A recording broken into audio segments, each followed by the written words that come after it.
11-44-99-01-2025.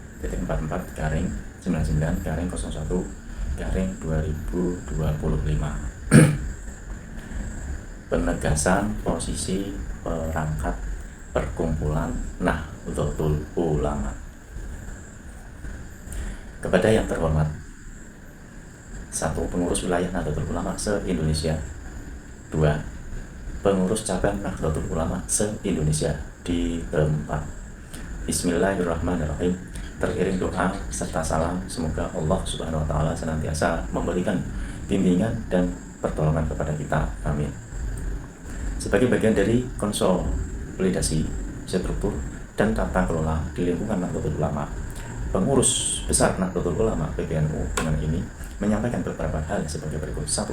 Bahwa pengurus besar Nahdlatul Ulama menghargai hak setiap orang atau warga negara atas kebebasan berserikat, berkumpul, dan mengeluarkan pendapat sebagaimana dijamin oleh konstitusi. Namun demikian, tidak semua orang berhak mendirikan perserikatan atau perkumpulan yang mengatasnamakan, mengaku, dan atau menisbatkan diri sebagai bagian dari perkumpulan atau Jam'iyah Nahdlatul Ulama. 2. Bahwa perangkat perkumpulan Nahdlatul Ulama adalah lembaga badan otonom sebagaimana telah diatur dalam pasal 16, 17, dan 18 Anggaran Rumah Tangga Nahdlatul Ulama. 3. Bahwa sehubungan dengan pendirian entitas perkumpulan, organisasi, dan atau yayasan yang mengaku atau menisbatkan diri sebagai bagian dari perkumpulan Jam'iyah Nahdlatul Ulama yang semakin marak belakangan ini, pengurus besar Nahdlatul Ulama menegaskan bahwa entitas organisasi sebagaimana disebutkan di bawah ini bukan merupakan organisasi struktural atau bagian dari perangkat perkumpulan Nahdlatul Ulama, yaitu A. Santri Tani Nahdlatul Ulama Satanu. B. Himpunan Advokat Nahdlatul Ulama Himanu. C. Himpunan Pengusaha Nahdlatul Ulama HPN. D. Yayasan Rumah Sedekah Nahdlatul Ulama Umat Rumah Sedekah NU. E. Perkumpulan Insinyur Nahdlatul Ulama Nahdliyin Nusantara PINNU. F. Himpunan Sekolah Madrasah Islam Nusantara HISMINU. G. Lajnah Dakwah Islam Nusantara LADISNU. H. Perkumpulan Pergerakan Pemakmuran Masjid Indonesia P2M1 P2MI. I. Perkumpulan Ahli Thariqah Al-Mutabarrok An-Nahdiyah PATMAN. J. Perjuangan Wali Songo Indonesia Laskar Sabilillah PWI-LS. K. Organisasi lainnya yang tidak tercantum di dalam anggaran rumah tangga Nahdlatul Ulama. 4. Bahwa karena organisasi perkumpulan dan atau yayasan sebagaimana disebutkan pada butir ketiga di atas bukan bagian dari struktur resmi Nahdlatul Ulama, maka pengurus wilayah Nahdlatul Ulama PBNU dan pengurus cabang Nahdlatul Ulama PCNU tidak perlu melibatkan diri atau melibatkan entitas sebagaimana dimaksud dalam kegiatan resmi perkumpulan atau Jam'iyah Nahdlatul Ulama. 5. Berkenaan dengan keberadaan entitas yayasan, lembaga, dan atau badan usaha yang berangkat dari inisiatif lokal dan didirikan secara resmi oleh PBNU dan PCNU dalam kerangka peringatan khidmat Jam'iyah, agar seluruh PBNU dan PCNU segera menyampaikan laporan secara tertulis kepada pengurus besar Nahdlatul Ulama. Demikian surat edaran ini disampaikan untuk dijadikan pedoman bersama.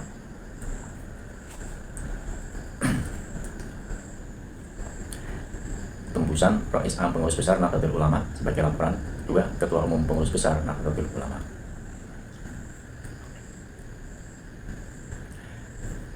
Jadi kesimpulannya dari tadi yaitu banyak sekali penegasan dari sini, yaitu perkumpulan-perkumpulan yang sedang marak pada masa ini.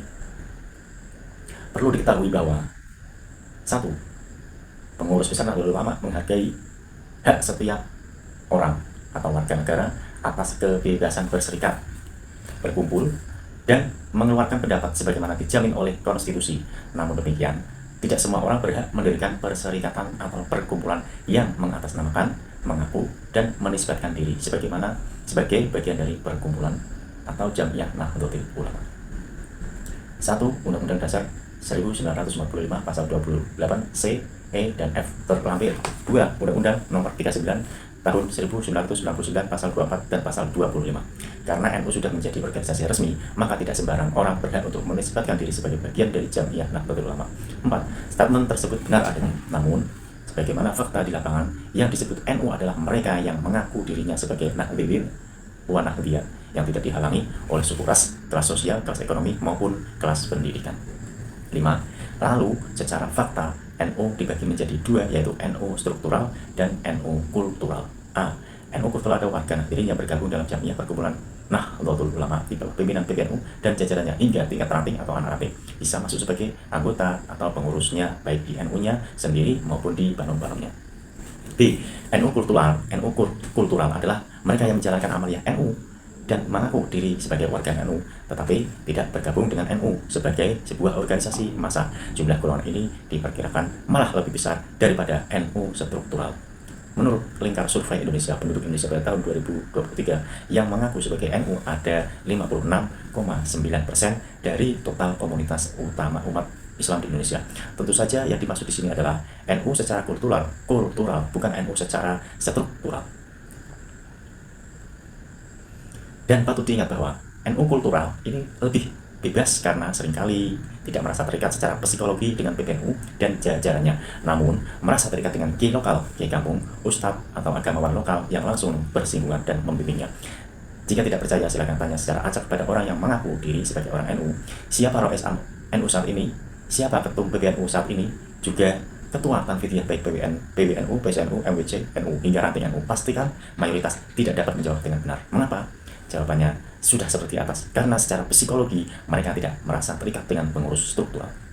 Maka dengan demikian, statement nomor 1 pada surat edaran ini hanya berlaku bagi mereka yang bergelut dengan struktur NU atau keorganisasian, bukan warga NU secara keseluruhan. 2. Bahwa perangkat perkumpulan Nahdlatul Ulama adalah lembaga dan badan otonom sebagaimana telah diatur dalam pasal 16, 17, dan 18 anggaran rumah tangga Nahdlatul Ulama. 5. Perangkat perkumpulan badan khusus pasal 16, 17, 18 terlampir. Dalam kenyataannya, ada beberapa organisasi, entitas, komunitas sejenis itu yang didirikan oleh warga NU sendiri, yang tidak merupakan bagian dari banom NU, tetapi memiliki peran memperkuat perjuangan NU. Bahkan ada juga entitas yang semula bukan bagian dari NU, tetapi di kemudian hari menjadi banom atau bagian dari banom atau lajnah NU. Misalnya, ada Izhari yang dulunya merupakan komunitas seni hadroh, kemudian menjadi banom NU secara resmi. Ada juga JRA Jamiah Ruqyah Aswaja yang dulu merupakan komunitas para peruqyah, akhirnya menjadi bagian dari LDNU selaku lembaga atau lajnah NU. 3. Bahwa sehubungan dengan pendirian entitas perkumpulan, organisasi, atau menisbatkan diri sebagai bagian dari perkumpulan atau Jamiah Nahdlatul Ulama yang semakin marak belakangan ini, pengurus besar Nahdlatul Ulama menegaskan bahwa entitas organisasi sebagaimana disebutkan di bawah ini bukan merupakan organ struktural dan atau bagian dari perangkat perkumpulan.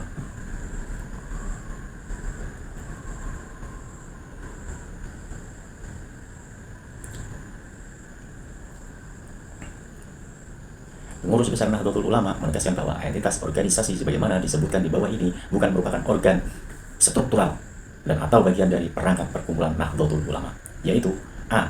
Santri Tani Nahdlatul Ulama, Satanu. B. Himpunan Advokat Nahdlatul Ulama, Himanu. C. Himpunan Pengusaha Nahdliyin, HPN. D. Yayasan Rumah Sedekah Nahdlatul Ulama atau Rumah Sedekah NU. E. Perkumpulan Insinyur Nahdliyin Nusantara atau disingkat PINNU. F. Himpunan Sekolah Madrasah Islam Nusantara. G. Lajnah Dakwah Islam Nusantara, Ladisnu. G. Perkumpulan Pergerakan Penggerak Pemakmuran Masjid Indonesia, disingkat P2MI. I. Perkumpulan Al-Thariqah Al-Mutabarak An-Nahdliyah, disingkat PATMAN. C. Perjuangan Wali Songo Indonesia atau Laskar Sabilillah atau disingkat PBI-LS. K. Organisasi lainnya yang tidak tercantum di dalam anggaran rumah tangga Nahdlatul Ulama. Pertama, ada banyak organisasi, entitas, komunitas, dan lain-lain yang memiliki kedekatan secara psikologis dengan NU dan didirikan sebagai bentuk tabaruk kepada NU, bahkan menisbatkan diri sebagai NU karena memang banyak yang merupakan warga NU kultural dan melakukan hal tersebut karena saking cintanya kepada Nahdlatul Ulama. Misalnya, komunitas Sarkup itu bisa dibilang NU banget. Tentu benar adanya jika dijelaskan ke publik bukan bagian dari perkumpulan Nahdlatul Ulama. Tetapi jika ditujukan untuk menafikan atau mendowngrade eksistensi mereka, dulu ada juga komunitas PIN Perjuangan Indonesia Nusantara yang ikut berjibaku mengkonter wacana busuk yang hendak menjatuhkan NU karena NU memperkenalkan konsep Islam Nusantara dan mendapat fitnah, hoak, dan ujaran kebencian dari berbagai halangan. PIN bukan dari NU secara resmi, namun memiliki banyak jasa untuk perjuangan bersama. Tidak adil jika dinafikan jasanya hanya karena bukan banom, tapi karena cinta merasa bagian dari NU. 4. Bahwa karena organisasi perkumpulan dan atau yayasan sebagaimana disebutkan pada butir 3 di atas bukan bagian dari struktur resmi Nahdlatul Ulama, maka pengurus wilayah Nahdlatul Ulama PBNU dan pengurus cabang Nahdlatul Ulama PCNU tidak perlu melibatkan diri atau melibatkan entitas sebagai dimaksud dalam kegiatan resmi perkumpulan atau jamiah Nahdlatul Ulama. 1. Kalimat-kalimat tidak perlu melibatkan diri. Kalimat tidak perlu melibatkan diri dapat dimaknai sebagai berikut. A. Ditujukan kepada individu secara pribadi, bukan secara keseluruhan. B. Bukan merupakan sebuah larangan atau peringatan keras dalam kurung warning, melainkan hanya sebuah himpunan. Jika ditangkar dengan hukum, maka kedudukannya masih di bawah makruh namun di atas mubah. C. Yang dimaksud tentu saja tidak kegiatannya dianggap tumpang tindih dengan NU. Jika benar-benar dilakukan sebagai larangan tegas dan keras serta ada sanksi yang jelas, maka akan ada banyak pengurus PBNU, PWNU, PCNU, MWCNU, PRNU yang tumpang tindih keanggotaannya atau keaktifannya dengan organisasi serupa, baik secara ormas, organisasi sosial, organisasi kepemudaan, komunitas tertentu, organisasi profesi, dan lain-lain. D. Setiap individu adalah manusia merdeka yang dapat memiliki multi peran dalam waktu bersama. Satu orang yang sama dapat memiliki seragam banyak, sehingga akan sangat kesulitan jika pada situasi tertentu mendapat batasan yang ketat. 2. Kalimat melibatkan entitas akan mengalami kesulitan pula di lapangan dalam prakteknya. Sebab A. Jika memang dapat dilakukan kerjasama, mengapa harus dilarang? B. Jika yang mengadakan pihak NU kultural, kemudian untuk kerukunan bersama, maka kegiatan dilakukan bersama, apakah harus dilarang? Misalnya, haul tokoh agama setempat, bersih desa, sedekah bumi, peringatan hari besar Islam, upacara adat, dan lain-lain dilakukan oleh keluarga atau warga yang NU kultural, lalu memohon bantuan NU struktural dan organisasi yang menisbatkan diri dengan NU tentu tidak dapat dilarang. 5. Berkenaan dengan keberadaan entitas yayasan, lembaga dan atau badan usaha yang berangkat dari inisiatif lokal dan didirikan secara resmi oleh PWNU atau PCNU dalam kerangka peningkatan hikmah ia agar seluruh PWNU dan PCNU segera menyampaikan laporan secara tertulis kepada pengurus besar Nahdlatul Ulama. Hal ini sesuai dengan ART NU pada pasal 16 ayat 2 seperti tersebut di atas. 2. Pengurus besar Nahdlatul Ulama dapat membentuk badan khusus, karena jika PWNU atau PCNU membentuk badan khusus harus dilaporkan ke PBNU. Sudah benar adanya karena ada PWNU dan PCNU yang memiliki situs berita online sendiri, Badan Biro Haji dan Umroh, Klinik NU, Persatuan Kepala Desa NU, dan lain-lain. Sangat mendukung agar diinventaris, dipantau, dan diorganisasikan dengan baik, serta dapat ikut diberitakan sehingga dapat menginspirasi daerah-daerah lain. Demikian surat edaran ini disampaikan untuk dijadikan pedoman bersama.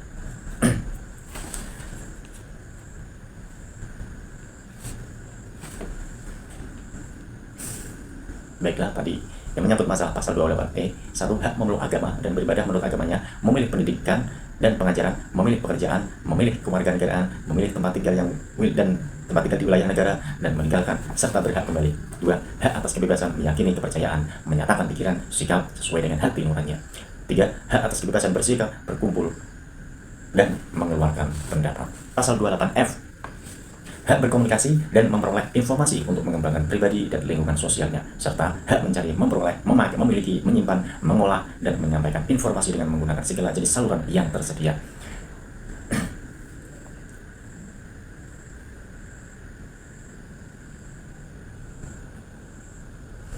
Pasal 28G, hak atas perlindungan diri pribadi, keluarga, kehormatan, martabat. Pasal 24, 1. Setiap orang berhak berkumpul, berapat, dan berserikat untuk maksud-maksud damai.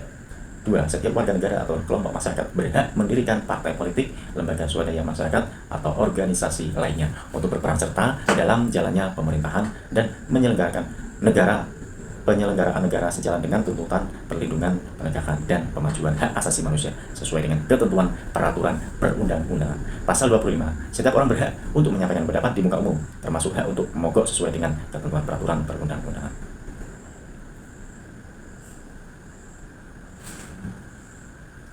Demikian kami sampaikan atas edaran dari surat edaran pengurus besar Nahdlatul Ulama.